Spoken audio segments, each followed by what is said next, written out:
For the history buffs or documentary lovers, the Sundance Film Festival is now screening a film you might enjoy.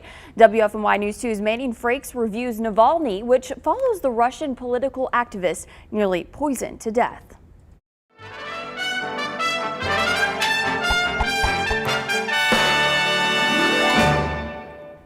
Political junkies will immediately recognize the name Alexei Navalny, a Russian political activist and Vladimir Putin's staunchest critic. His notoriety was further cemented when in August of 2020, he was poisoned by a chemical nerve agent in a failed assassination attempt by Russia's Federal Secret Service.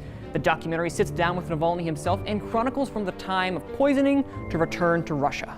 For those who are unaware of Navalny, this doc feels like a well-crafted political thriller.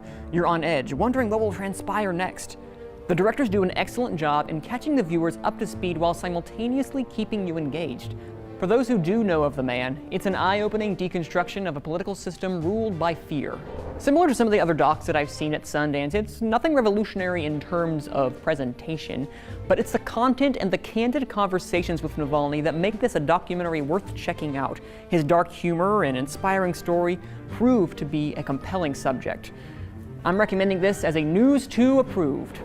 You can rent Navalny on Sundance's website from today until tomorrow at 10 a.m. Expect it to stream on HBO Max later this year. So it's interesting with these type movies.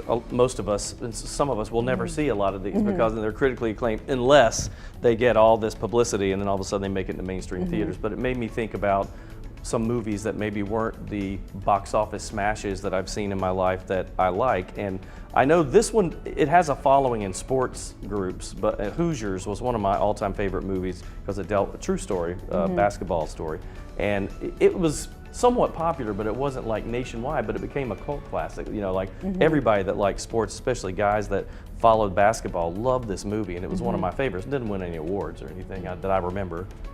I can't think of a movie that I liked that wasn't, it's hard for me to think of like in the category that you're talking about, but I watch a lot of like web series that a lot of people don't know about. And there was one that I used to follow called Close Friends, and they stopped making episodes, but it was a group of college students that actually put on these web series, but they were really well produced and had great juicy storylines. Don't you hate it though? Because then you can't talk to a lot of people about it. Yeah. And I try to get friends to watch it, and they're just like, yeah, I'm not really digging this. But I'm like, no, you got to keep watching. Mine was Marie Antoinette with Kirsten Dunst. I didn't even know about that. Yeah, I didn't know about that either. I like her, absolutely love the movie. I like her. I love the production, the design elements, the wardrobe is fantastic. I mean, it obviously follows the story of Marie Antoinette, but with a little modern twist to it. I love it. It's a good one.